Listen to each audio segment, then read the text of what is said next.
Welcome everybody to the Naver Star League down here at the Next Gen Arena Live. My name is Valdez. Joining with me is Moonglade today, and we're going to start things off quickly here with an interview with Kanata and Sojung and some of the players.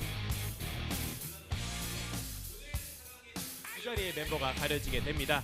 경기에 들어가기 앞서 So only two 오늘 will 첫 번째 advance from 경기에 tonight. 출전하는 Hey guys, 백동준 it's Sojung, 선수와 and we're going to be 이승현 talking 선수와 to 함께 Deer 가볍게 and Light. 인터뷰를 나눠보도록 하겠습니다.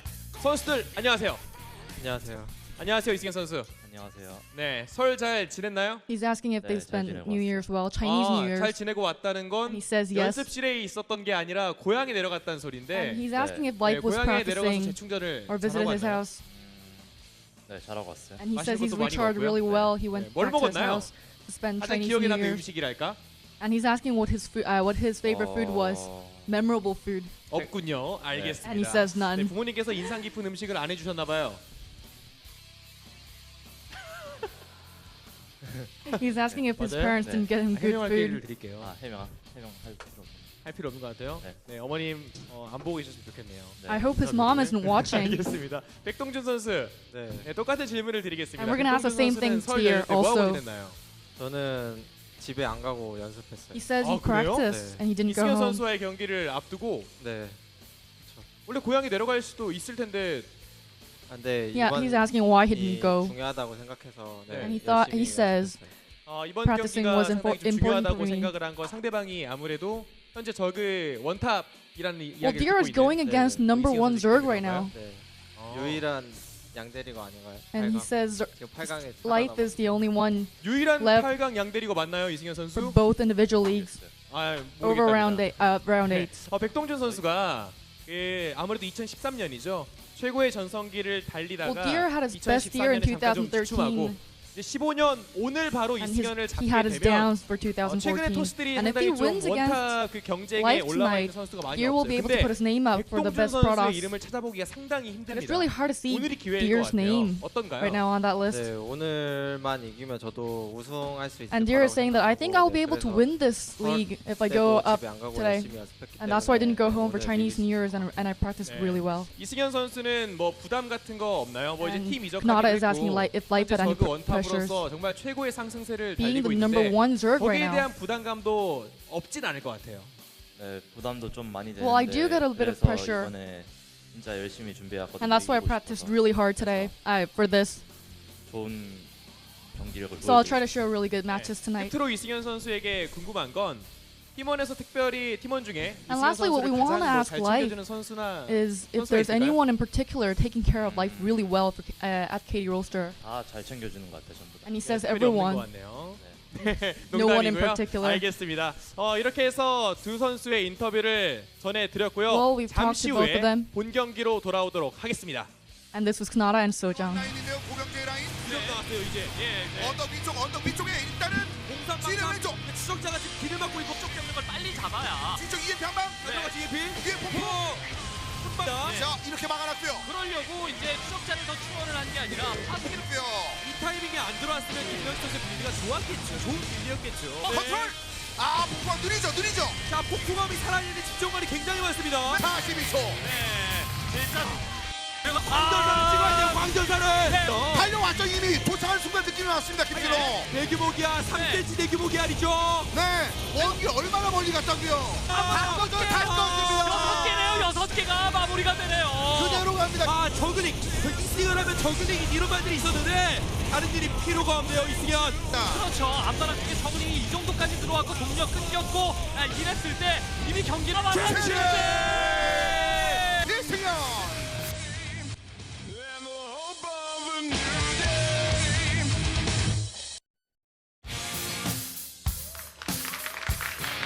Okay, guys, we're back. It's me, Valdez, here with Moonglade in the booth. We had a bit of a made it, man. crazy start, but we have landed, and we're Yeah, ready to dude. start. We're ready to start the cast now. Setting up the Observer PC as Sojung was translating, and we managed to get in before they started anything. Thank Yeah, God for Moonglade that. was actually doing a handstand There- while that was happening. There was like- a dude in here underneath us all fixing that up. God bless him, and really great job to Sojung for actually getting all that Yeah. focus in and translating. She's like leaning back, like not trying to touch anything. She's like, and he says that I didn't have any food, but yeah. Well, I all I got to say is thank God we get to use an Observer PC for Life versus Deer. Oh, Because yes. I am so hyped to see Life this game. I mean, it's his first match as a KT player. Oh, yeah. Let's see what they've done to him in that short period of time since he's joined.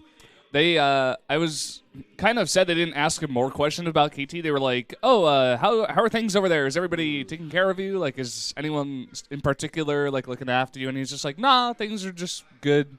Well, that's You know? life. That's life in general. That's He's, like, he's just I don't super know. uninterested. He's just like The Mo. guys- He's Yeah. just like, he's like, yeah, they're cool, I guess.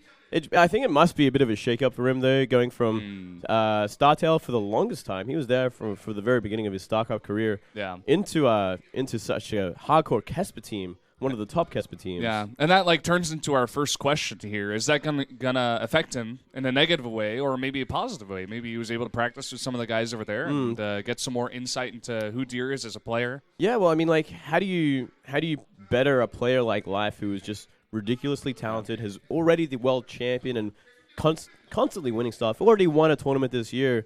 Yeah. Where do you go from there? Do you just let him do his own thing, or do you try and even improve on that?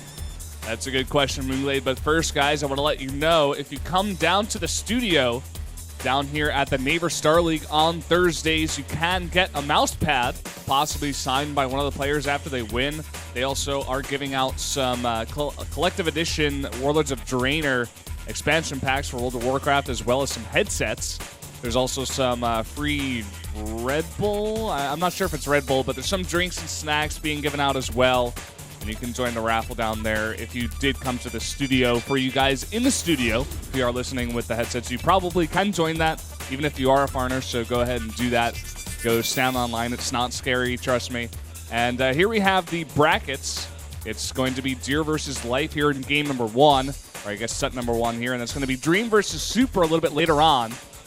And we have the results of the first week there as well. You and Wolf casted that one. It was a quick one, I heard. It was very one-sided. Yeah, Stats and Maru just dominating their matches. But this week should be a little bit more challenging, I think. We'll have to wait and see what Deer is going to bring to the table, though. I think Life is definitely favored in this one, especially coming out of his kind of Protoss group of death, defeating Classic and Hero. And Super versus Dream should be a lot of fun. We actually saw Dream lose yesterday in GSL to some Zergs, funnily enough. And that guy is meant to be sick against Zergs, so I don't know what happened that day. I haven't had a chance to see it just yet either. Yeah, me and you were casting yesterday as well, so we didn't get a chance to watch those games just yet. Really want to see exactly what happened. But, of course, this is a different matchup. He is going to be going up against Protoss. I hope he didn't lose his GSL group against a couple of Zergs because he was practicing for Protoss. Well, that would be awkward. That would be awkward and kind of weird, yeah. It's a bit of a challenging week for Dream. And Super, you know, he's not a bad player by any means. He's the only player here that's not in a Kesper team. So that's kind of a cool thing. It's kind of like the underdog, this player that's still living on Dark Horse. that foreigner team hope. He wants to travel still. He wants to get out there and see the world. And still he can mix it with the best Koreans in Korea, which is something not many people can do. Yeah, man, this guy just makes it happen somehow. Gets through some of these matches that people say, oh, there's no way he's going to make it through. But he somehow just makes it through. He's proven time and time and again that switching over to Invasion Esports has not hurt his play at all. Moving off the Korean team, of course. But let's take a look here at Deer. He's got some pretty decent stats, especially versus Protoss. He's 8-2. But against Zerg, he is 5-5. So it seems to be, at least in his recent 10 matches, his weakest lineup here. Yeah, he did face a loss to Dark in his most recent PVZs. I believe once, even in Pro League, he also faced a loss to Dark. You know, so he's kind of had a rough time in recent times in that matchup. But besides that, we just haven't seen that much of it. I mean, there has been a bit of a break in Pro League, and it's obviously that SSL is once a week. He is knocked out of GSL as well. So he's having a bit of a rough time. You know what? He said during the interview, he said that he did not go home for the holidays, actually. He went and he stayed in the team house, and he practiced the entire day long. And this guy has prepared so much for this match specifically because he knows how hard it's going to be. But, of course, if you do practice more than your opponent, you can take a game on any given day. And here is his opponent. It's Life, the best Zerg in the world. You see pretty outstanding results across the board versus every single race, even though he says that versus Protoss is his worst matchup and is least confident in this matchup, he still somehow is able to take wins. Yeah, it's kind of funny that like he can still beat the best in the world, even though it's his most unfavorable matchup. He just doesn't like it. He's not very confident in it, which is why we see him play very aggressively with Speedlings, especially Speedling all-ins actually in a lot of these matchups. And the last we saw of Life, he ended up destroying his GSL group, beating Yoda and Itzolki in just a week ago, I think. And yeah, man, he's just he doesn't like this matchup compared to his DBZ and his ZVT, but he can still make it work.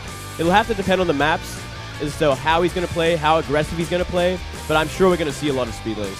Yeah, there are the KT coaches, of course. If you guys have not heard the news, where have you been? Get out from under your rock. Life is on KT Rollster now. And that's a pretty big deal, the two coaches coming down to support him. But here's a bunch of stats.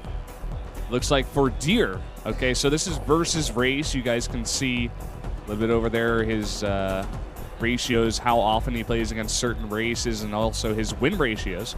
Win rates over there on the right. Seems like versus Protoss is very, very strong, whereas his versus Zerg is at 33% currently. And I guess this is SSL GSL Pro League 2014, December 1st after that.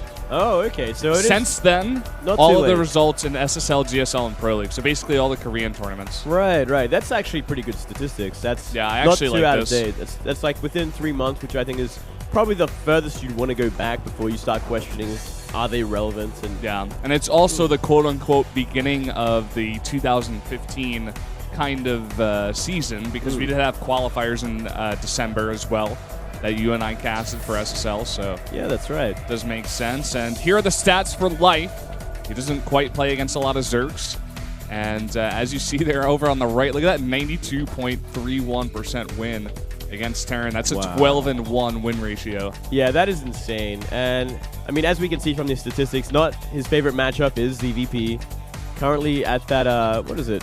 43% of all his, or 46% rim rate. So not the best by far considering what else he has, but he can still make it work when it counts. Obviously, you can just take it from his group stage matches against Classic and against Hero, where he defeated them both.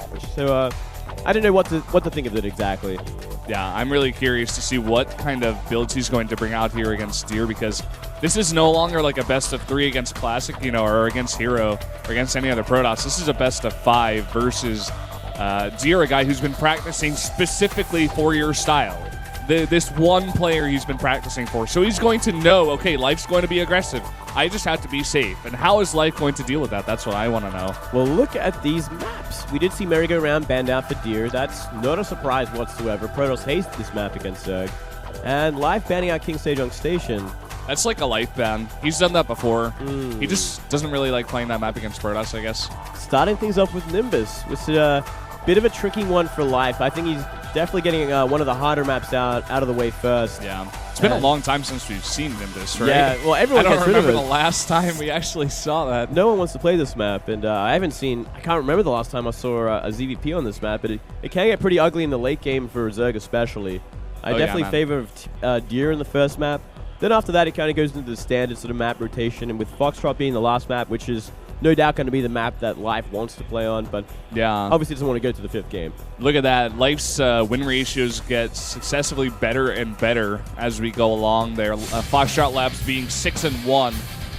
But guys, let's go into game number 1 here. It's going to be Deer versus Life on Nimbus for set number 1 of the round of 8. Here we go. PVZ, let's jump into the game.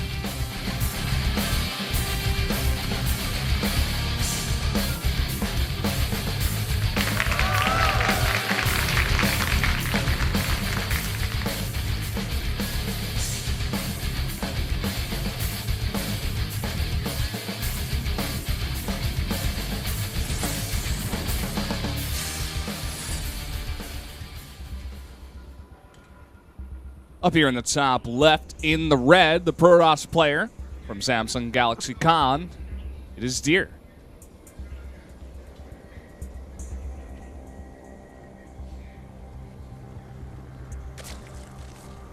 And the brand spanking new KT Rolsters player in the bottom left is Life. Yeah, man, this guy has never played a game before. He is totally new. Never played a game before, and god damn, that uniform looks sexy on him. Oh, yeah, man. The second I saw that, I'm like, yes, it makes sense. I like it. Like, yum. Yeah. Tastes delicious. This is, I think KT, like, almost instantly becomes the best team. I guess, well, I guess you can't really say that with SK Telecom just kind of dominating They should just the entire round one. Let's But just face it, they should give KT the trophy. let's pack it in now. Moonlade calling the shots here. Let's go home, man. Let's just not play any more StarCraft. Let's just give it to them because they have life. I think if StarCraft ended today and Life got the trophy, I think everyone would be okay with that, right? Yeah, man. I would definitely not disagree with you there. We are seeing the expansion on the low ground. I like this a lot from Life. Yeah. I'll tell you why, because the creep spread. The creep spread will be on the map a lot sooner, which is pretty important on this map. Look where those fourth bases are, Valdez. They are grossly in the middle of the map. Yeah, they're quite far out there. I mean, at least he is going to be able to expand away from his opponent, but it's going to be hard to connect the creep, first of all. Second of all, you know, Zealot run-bys is something that a lot of top Protosses love to do against top Zergs, and it's going to be hard to defend there. Maybe you're going to have to put up a couple spines. It's going to be really annoying to defend. And, yep, that's always going to happen, especially in a map like this because it is so big. And no doubt there's going to be a lot of Warp Prism play. Fantastic on this map because of the airspace around that natural and main base and third base. And yeah, I mean, it comes down to how the game's going to pan out. But if it goes to Zerg going to 4 base, Protoss getting an easy 3 base on this map especially, we can definitely see that late game kind of composition go in. Swarm Host can try and be on this map, but you can't really cut the map in half nearly as easy as just about any other map in the game. Yeah, very, very true. We do have Life going for double hats before pool, getting gas even before his pool. So he is going pretty greedy here, and it makes sense. I mean, it's an Nimbus. It's a huge map. It's not. He knows that the Protoss is not going to be attacking him anytime soon. Yeah. We do see that Deer did not go for any kind of Nexus first shenanigans. He did at least get his Cybernetics core. Well, it's Life you're playing against too, so you're like, do I have to be prepared for a 6 pool or a 10 pool? Like, a lot of these questions are left unanswered because Life is so aggressive. Just randomly, he'll throw that out there. And I love that sign we saw before, actually. I read it first and like Pimba, but actually it was P-Imba. Was it really? Yeah, man. I just randomly saw it like as I was the whole looking. Sign was in Chinese. How did? What? Well, like the top thing was said P-Imba. Oh, okay. So I like that. And they are pretty imbar on this map, man. It's not going to be an easy map for Life, but he has something planned. Yeah, well, it seems like the first tech choice here for Deer is Stargate.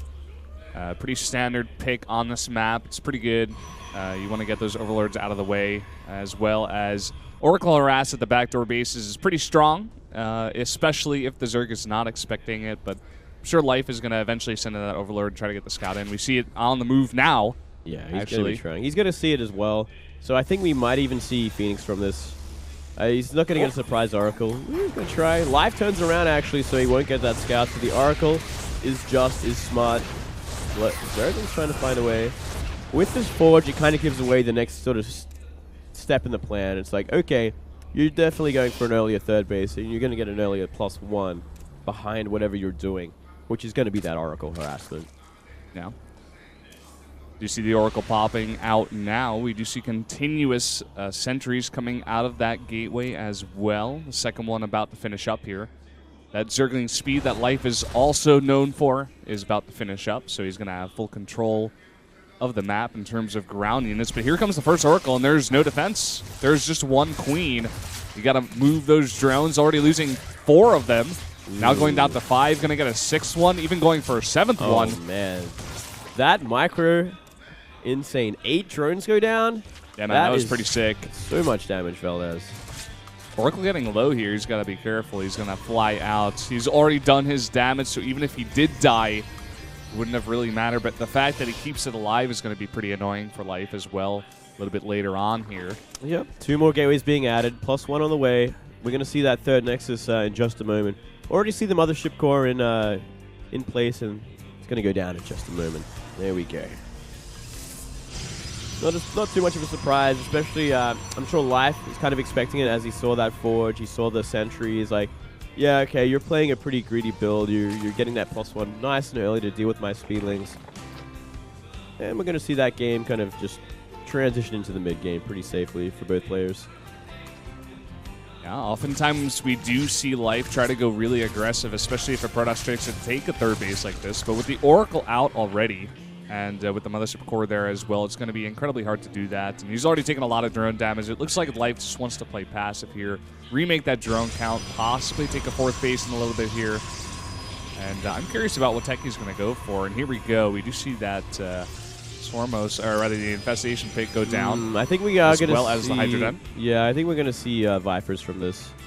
We're going to see a Viper timing a little bit later, because we did see the Roach one go down, the Hydralisk Den, and the Infestation Pit, plus an Evo. I mean, like, he could go Swarmos from this, but it kind of looks like he is gearing up for something a little different. Yeah, he's also got that Roach speed on the way, so kind of, you know, lean towards that Roach, Hydra, Viper kind of composition you're talking about. Yeah, but, well, you know, I have been wrong before. He is making a few Hydras and going straight to Hive. So, okay, going to be Vipers. He's going to open up with that at the very least. He always has that option to transition into Swarm Hosts if it does fail. And quite often it does. If the Protoss get a read in it early enough, they get out Templars very early just for the feedbacks, no storms whatsoever, just to cover the Colossi. Mm-hmm. Deer went for another roundabout with that Oracle, but he actually did not get the scout on the fact that the Hive is upgrading at the moment. He's definitely gonna want to get that information down with that Oracle. Still flying around, but it still hasn't gone quite into the main base. Looks like he's making a Warp Prism here. May want to go for a bit of a drop while he pokes the front, or maybe some sentries in the Warp Prism. Let's see. Yeah, it is quite a big mistake, actually, this Oracle not scouting the main base appropriately. He really has to see if it's a Hive coming up. Because if he doesn't know for sure, then he doesn't know to make a Templar Archives very early on. And he just goes into his normal, like, Colossus tech before anything else. He could get really caught off guard. Still no fourth base either for Life, which is a bit of a problem. Moving some Hydras to deal with this Oracle, but I mean, just an Oracle sitting there is all they need to really stop any sort of fourth base going down on this map. Oh, that Oracle in danger. One more hit will do it, but he does get away. He's poking out on that map right now, Deer is, but he does send the rest of his units back. The Warp Prism is still out on the map. May want to go for a bit of a fourth base cancel, possibly. I mean, already a lot of units out on the map here for Life. So... yeah, well, he's adding that Templar Archives now. 2 more gateways. I don't think he's planning to be aggressive just yet. I think he kind of senses something going on because there was that really delayed fourth base. He's like, well, you're going to have to make something happen, right? Because we're on equal bases now. And you're probably doing that for a reason. Oracle is going to find out exactly why just now. He sees the Hive. Doesn't see the Vipers, but a safe assumption is there if he needs to take it. And he is seeing the units being made, and Roaches, Hydras. This is a lot of units for Life. He's moving across the map right now. 50 supply lead here. Look at what Deer actually has. He has 6 Sentries, 6 Stalkers, a Colossus, and an Immortal. I don't think that's enough, man. Well, they're going to have to fight now. They cannot just give up the ramp like this, or that third base is just going to be gone. Lightning Cloud at the bottom of the ramp. Blink is done. The Colossus gets pulled immediately. It goes down. Time Warp is good. But that is a ton of Zerg units, and I don't think that's enough Protoss, man. There's simply just not enough here. Life has found his window, and I mean, it was completely up to Deer to scout it, and he scouted it like as it was coming towards his base. He's going to be taking down this third base. The units get into the main, but what do you do from here? Yeah. You leave the game, Valdez. That is what you do, man. This is, like you said, I think this is just a scouting problem. He was able to take down that fourth base, but it really does not matter. This Protoss is going to be back here on 2 bases. Life has a gigantic army, almost maxed out here, whereas Deer is on 100 supply. He's got 1 Colossus, and there's twice the amount of Vipers for the amount of Colossi that Deer even has. Nice Blinding Cloud there. This does manage to save that Colossus for now. And, I mean, it's just a matter of time, I think. Life just trading. He can trade pretty inefficiently because he is so far ahead. Yeah, he's like squeezing his way up that ramp. He doesn't even care, man. Yeah, I mean, look what's left. There's just not enough gas income to really make anything else. And I mean, that the robotics facility is unpowered at this point. Sickest force field, man. The Colossus crushes it. And, Life is going to push through into the base. Some nice blink micro, but that's not going to do it here. And it looks like Life has taken his first victory on a Protoss favorite map. Makes it look easy. GG. 1-0 to Life. Very one-sided game. Life looking fantastic as always. Man, Life just crushes nerds. Yeah, He doesn't even make it look hard. He's just like, yeah, I basically just teched to Vipers and then I killed you.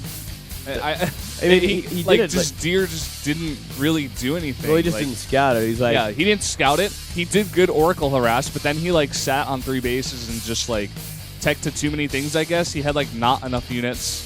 yeah. Well, I mean, it really just came down to like him, like he just needed to see the Hive upgrading that early on, but he didn't use his Oracle properly. I mean, he got the initial harassment, which was fantastic, exactly what you need, and he kept it alive, which is exactly what you need to keep scouting. But he just didn't scout the right things. He even saw how late the 4th base was for Life, so we know something is going on. Yeah, he just didn't respond to the information that was given to him. Life seems pretty confident in this. I would be confident in that if I was him, able to take a game there on Nimbus. What map are we going into now? We're going into Catalina. This is going to be the map for game number 2. Hello there. Hello, sir. He's now wearing the English headset. He's got to get that at the booth over there. I don't think anyone knows they can get it. That's like the biggest problem we have here is like the foreigners come in, but they have no idea where to go, who to ask. But they get to enjoy the Korean broadcast, which is also a lot of fun. Yeah. Definitely want to do that at least once in your life. Or more than once, because it is actually very enjoyable.